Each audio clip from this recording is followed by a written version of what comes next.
संस्कृत व्याकरण का सबसे महत्वपूर्ण विषय वस्तु समास है। समास शब्द सम उपसर्ग पूर्वक अस धातु से घई प्रत्यय के योग से निष्पन्न है, जिसका शाब्दिक अर्थ है संक्षिप्तीकरण करना। दो या दो से अधिक पदों का मिलकर एक हो जाना तथा एक ही अर्थ का बोधक बनना समास कहलाता है। राजपुत्र सामासिक पद का विग्रह होगा राज्ञः पुत्रः, इसका हिंदी अर्थ होगा राजा का पुत्र। पितरौ सामासिक पद का समास विग्रह होगा माता च पिता च, अर्थ माता और पिता। किसी सामासिक पद को तोड़कर उसके पूर्व काल का रूप दे देना विग्रह कहलाता है। राजपुत्र सामासिक पद का राज्ञः पुत्रः समास विग्रह कहलाता है। समास में पूर्व पद तथा उत्तर पद का अधिकांशतः प्रयोग होता है, तो यह जान लेना आवश्यक है कि पूर्व पद क्या होता है, उत्तर पद क्या होता है। राजपुत्र सामासिक पद में राज्ञः पूर्व पद है, पुत्रः उत्तर पद है। इसी तरह अन्य उदाहरण में भी हमें समझ लेना है। समासः पंचधा, अर्थात समास के मुख्य 5 भेद हैं। पहला केवल समास, दूसरा अव्ययी भाव समास, तीसरा तत्पुरुष समास, चौथा द्वंद्व समास, पांचवा बहुव्रीहि समास। संस्कृत विद्वान कर्मधारय समास व द्विगु समास को तत्पुरुष समास का ही भेद स्वीकार करते हैं। समासों का वर्गीकरण शब्दों की प्रधानता व अप्रधानता के आधार पर किया गया है। अव्ययी भाव समास में पूर्व पद प्रधान रहता है, तत्पुरुष समास में उत्तर पद प्रधान रहता है, द्वंद्व समास में दोनों पद प्रधान रहते हैं और बहुव्रीहि समास में दोनों पद प्रधान नहीं होते, अपितु दोनों मिलकर अन्य पद की विशेषता बताते हैं। संस्कृत विमर्श यूट्यूब चैनल पर मैं ब्रिजेश त्रिपाठी आप सभी का हार्दिक स्वागत करता हूँ। केवल समास परिभाषा विशेष संज्ञा विनिर्मुक्तः केवल समासः, किसी विशेष नाम से रहित समास ही केवल समास कहा जाता है। इसको सुपसुपा विधि भी कहा जाता है, जैसे वागर्थाविव, इसका विग्रह हो गया वागर्थौ इव। भूतपूर्वः पूर्वम भूतः, नैकः एवं नैकथा भी केवल समास के उदाहरण है। न एकः नैकः, न एकधा नैकथा।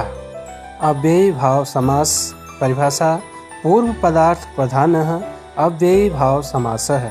अव्ययी भाव समास में पूर्व पद की प्रधानता होती है तथा पूर्व पद अव्यय होता है। द्वितीय शब्द संज्ञा होता है, दोनों मिलकर अव्यय हो जाते हैं। अव्ययी भाव समास का शब्द सदैव नपुंसक लिंग में प्रयोग होता है। जैसे विभक्ति अर्थ में अधिहरि, विग्रह होगा हरौ इति, हिंदी अर्थ हरि में। अध्यात्मम, विग्रह हो जाएगा आत्मनि इति, हिंदी अर्थ हो जाएगा इसका आत्मा में। इसी तरह समीप अर्थ में उपकृष्णम, कृष्णस्य समीपम अर्थात कृष्ण के पास। उपगंगम, गंगायाः समीपम, इसका विग्रह होगा, हिंदी अर्थ होगा गंगा के पास। हिंदी अर्थ जो लिखा गया है यह केवल समझने के लिए लिखा गया है। आपको परीक्षा में जो सामासिक पद होंगे उनका विग्रह लिखना होगा या विग्रह दिए होंगे तो आपको समास बनाना होगा। समृद्धि अर्थ में सुमद्रणम, विग्रह होगा मद्राणाम समृद्धि, मद्र देश की समृद्धि। सुभारतम, विग्रह होगा भारता नाम समृद्धि अर्थात भारत की समृद्धि। वृद्धि अर्थ में दुर्यवनम, विग्रह होगा इसका यवना नाम वृद्धि अर्थात यवनों का ऐश्वर्य लोप। अभाव अर्थ में निर्मच्छिकम, इसका समास विग्रह हो जाएगा मच्छिका नाम अभावः अर्थात मक्खियों से रहित। निर्जनम, जना नाम अभावः जन रहित। नाश अर्थ में अतिहिमम, हिमस्य अत्ययः, हिम की समाप्ति। अति निद्रम, निद्रा संप्रति न युज्यते, निद्रा का अनौचित। अव्यक्ति अर्थ में इति हरि शब्द का समास होगा हरि शब्दस्य प्रकाशः। पश्चात अर्थ में अनु विष्णु का समास विग्रह होगा विष्णोः पश्चात, विष्णु के पीछे। अनुकालम समस्त पद का विग्रह होगा कालस्य पश्चात, काल के पीछे।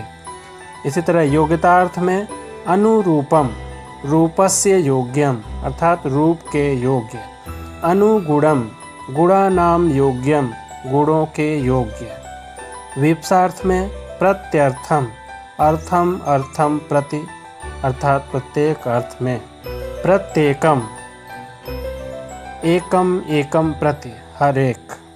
अतिक्रमण न होना समासिक पद है। यथाशक्ति विग्रह होगा शक्तिम अनतिक्रम्य, हिंदी अर्थ शक्ति के अनुसार। यथा कालम समासिक पद का विग्रह होगा कालम अनतिक्रम्य, काल के अनुसार। सादृश्य के अर्थ में सहरिः, हरेः सादृश्यम, हरि के समान। साथ के अर्थ में सचक्रम, चक्रेण सह या चक्रेण युगपद, चक्र के साथ। समानता के अर्थ में सखी समास विग्रह होगा सदृशः सख्याः, सखी के सदृश। संपत्ति अर्थ में सछत्रणम समास विग्रह होगा छत्राणाम संपत्ति, छत्रों की संपत्ति। संपूर्णता अर्थ में सत्रिडम, त्रिडम अपि अपरित्यज्य, सब कुछ। अंत तक के अर्थ में आजीवनम समास विग्रह हो जाएगा जीवनम यावत, जीवन पर्यंत। अव्ययी भाव समास के लिए एक विशेष सूत्र प्रवृत्त किया जाता है नदीभिश्च। नदीवाचक शब्द के साथ संख्यावाचक शब्द का अव्ययी भाव समास होता है। जैसे पंचगंगम, पंचानाम गंगानाम समाहारः। द्वियमुनम, द्वयोः यमुनयोः समाहारः। यहाँ पंच शब्द और द्वि शब्द संख्यावाचक होने से इन शब्दों में द्विगु समास की संभावना बनती है, परंतु नदीभिश्च सूत्र से यहाँ अव्ययी भाव समास हो जाता है। अन्य परीक्षोपयोगी शब्द अधिगोपम समास विग्रह होगा गोपी इति। उपगृहम समास विग्रह नगरस्य समीपम। निर्विघ्नम समास विग्रह होगा विघ्नानाम अभावः। दुर्भिक्षम, भिक्षायाः अभावः। यथाक्रमम विग्रह होगा क्रमम अनतिक्रम्य। यथा विधि विग्रह होगा विधिम अनतिक्रम्य। प्रत्यक्षम का समास विग्रह होगा अक्षम अच्छम प्रति। प्रतिदिनम, दिनम दिनम प्रति। सपुत्रम, पुत्रेण सह। सम्मुखम विग्रह होगा मुखस्य सम्मुखम। समक्षम का समास विग्रह होगा अक्षरोह सम्मुखम। आमुक्ति विग्रह होगा आमुक्तेः यानी मोक्ष प्राप्त तक।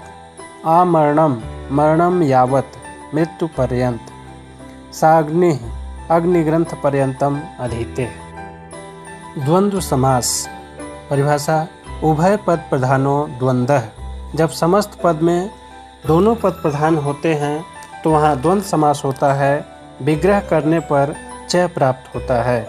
द्वंद्व समास के तीन भेद हैं, इतरेतर द्वंद्व, समाहार द्वंद्व, एक शेष द्वंद्व। इतरेतर द्वंद्व, इसमें सभी पद स्वतंत्र होते हैं, प्रत्येक पद के बीच में च प्रयुक्त होता है। इसमें दो पद हों तो द्विवचन व दो से अधिक पद हों तो बहुवचन का प्रयोग होता है। इतरेतर द्वंद्व के उदाहरण राम लक्ष्मणौ, रामः च लक्ष्मणश्च, राम और लक्ष्मण। धर्मार्थौ शब्द का समास विग्रह होगा धर्मः च अर्थश्च, धर्म और अर्थ। सुख दुखे, सुखम च दुखम च, सुख और दुख। स्त्री पुरुषौ, स्त्री च पुरुषः च, स्त्री और पुरुष। गंगा यमुने, गंगा च यमुना च, गंगा और यमुना। हरि हरौ, हरिः च हरश्च। इसी तरह शिव केशवौ, शिवश्च केशवश्च। राम लक्ष्मण भरत शत्रुघ्नाः का समास विग्रह हो जाएगा रामः च लक्ष्मणश्च भरतः च शत्रुघ्नश्च। समाहार द्वंद्व, जब सामासिक पद में अनेक पद होने से एक समूह का बोध होता है, वहाँ समाहार द्वंद्व होता है। सदैव नपुंसकलिंग एक वचन में प्रयुक्त होता है।